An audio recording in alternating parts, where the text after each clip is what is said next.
and welcome to the 8th Gaming Sector podcast. I can't believe we've been doing this for a whole 2 months non-stop. So joining me today is Josh again. Hello. We were talking before we started this about what we were going to discuss today, and we both come up with the same idea because we've both been sort of given too much love and attention to the PlayStation and the PlayStation 5. But actually, since our discussions about that, I have a confession to make, Josh. Go on then. I don't think I'll buy the PlayStation 5 first. I think I'll go for the Xbox.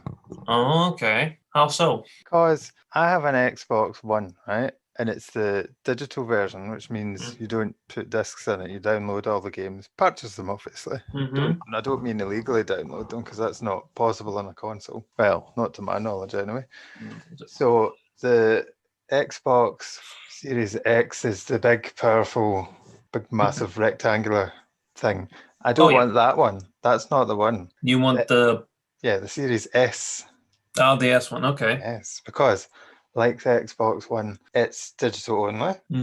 Not as powerful as the Series X, as in it can't convert your gaming into 4K standard, right? But that's what we were talking about. Why buy a PS5 or an Xbox Series X if you don't have a 4K TV? Because it doesn't, not seeing the... Whereas the Series S can only do HD, right? But you're still getting the full 60 frames per second experience. And it's half the price, or it's £100. Is it £100 or £200 cheaper, I think, than the Series? Let's see if it's... I think maybe 200. I think maybe half that. It could be 150. But, well, yeah. So what do you think about that, then? Well, a lot of people do the same thing anyway. They go for the PlayStation 5, they go for the digital, but it's up to the person, really, because if they prefer to buy this, they buy this. They don't, they don't. It's up to them. I just feel discs are becoming redundant because you put a disc in and it still has to copy the data to the console, and it's still got to download the updates or download the second half of the game from the Xbox or PlayStation stores. So that doesn't... So, having a disc doesn't really mean anything these days, to me anyway. Whereas if I go and download a game digitally, it's there. I play it immediately. I don't have to rake around in a cupboard trying to find the disc for it to start, because that's the other problem. You've got the disc, it's downloaded the game data, it's then downloaded probably the other half of the game, and then the updates, but you still have to have the disc in the console for it to run, which is very old-fashioned to me. What do you think? What do you prefer, discs or do you prefer digital? Well, I mean, I do like the digital case because since I grew up, I've always had the disc, always, because it's what I've been had. But I mean, since lockdown, it's just been sometimes downloading on that anyway. But I would have to say, for me personally, the disc. It's just the discs for me. Because you like to have sort of a physical collection or representation of the games that you've got, basically. Because if they're digital, you can't, like, off the top of your head, remember what you necessarily have, or you think, oh, do I have that game? Or whereas you can go into a cupboard and there's your discs, and then you can see at a glance what you've got. Because they're both different, but I'm just fine with just having discs anyway. If I had both, then it would just be the discs anyway. All right. That's I would never ever dream a few years ago of having a console that wouldn't accept discs, right? But it just makes more sense to me because I've got used to the whole sort of streaming services and like DVDs as well. Who buys a DVD these days? Who? Nobody. You? used to anyway, but again, but so you buy actual DVDs or do you buy Blu-rays? Just DVDs. Blu-rays are just something I don't like. See that, and that's where we're different again, because I wouldn't buy a DVD anymore because I don't like watching things in standard definition because I'm so used to I'm a standard guy. Can you not judge me?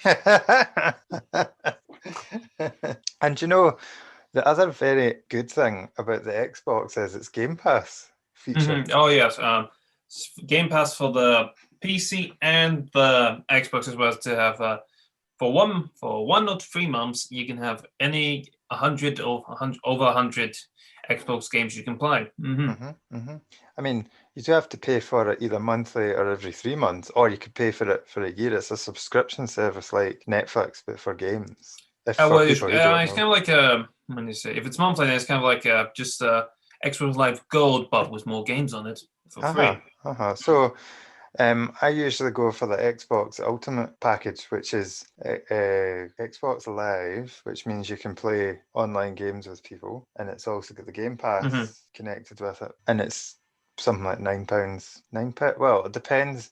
You can shop around. You can go on like there's a what's that website? CD Keys, right? Which is a good website for getting Mm.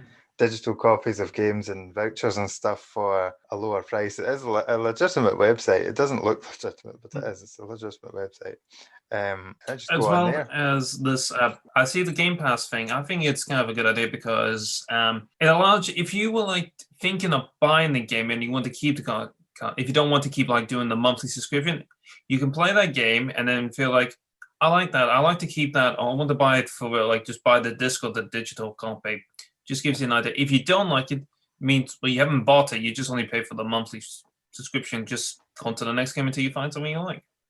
Because well, the Game Pass does have over 100 games on it, Mhm. right? The only downside to it is when they remove a game, you can't play it anymore. Exactly. So that means once that's gone, then means that if you knew what the game was you liked, you can just remember just download buy it then. But They normally do so they'll warn you this game is leaving Game Pass soon, and what they'll do is they'll give you a discounted price on buying it from the Microsoft Xbox Store, which is a good thing, I would Mhm. say. There's certain games on there that are like unlikely to leave. I would say like Sea of Thieves is on the Game Pass. Mhm. It's not likely to leave because it's a I think it's just Microsoft kind of Studios like game. it's games that are what's the word made by Xbox anyway. Like Hmm. Microsoft, any other like ones that have just been on the PC, Xbox, and the PlayStation altogether, they can just take them off because anyone else can get them from. Hmm. But if it's from them, then that stays with it.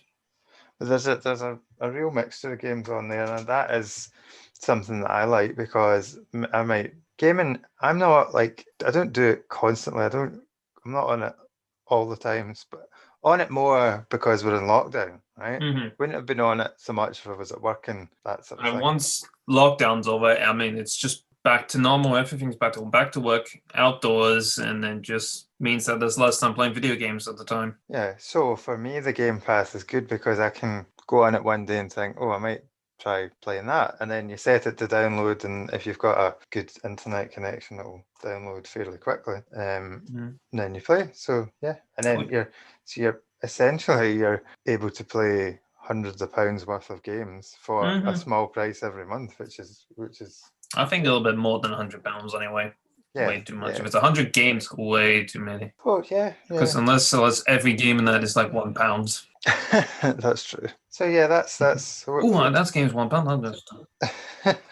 Well, I mean the Xbox has been going up as well as same thing as the PlayStation 5, sold out every week, can get it. That's just the sad thing. I know.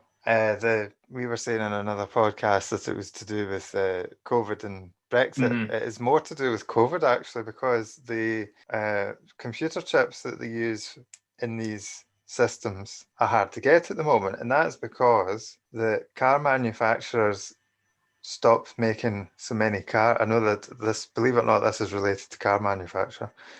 They stopped making so many cars in lockdown because people were staying inside. People didn't need cars, didn't want to buy them, which meant that the factories producing computer chips and electronics for these cars also stopped production, but they also produce computer chips for actual computers and games consoles and stuff, which means there's a worldwide shortage. Yeah. Now, apparently, I was reading an article that they've actually sort of fixed the problem, or they're getting near to fixing the problem, and that's also being looked into by the President of the United States, who mentioned it at whose press secretary mentioned it at one of her briefings, which was quite interesting. So the president's on it. But I think within the next 2 months, there'll be plenty of stock, I think, for everyone. It really is just this COVID thing has Mhm. messed up so much. It really has.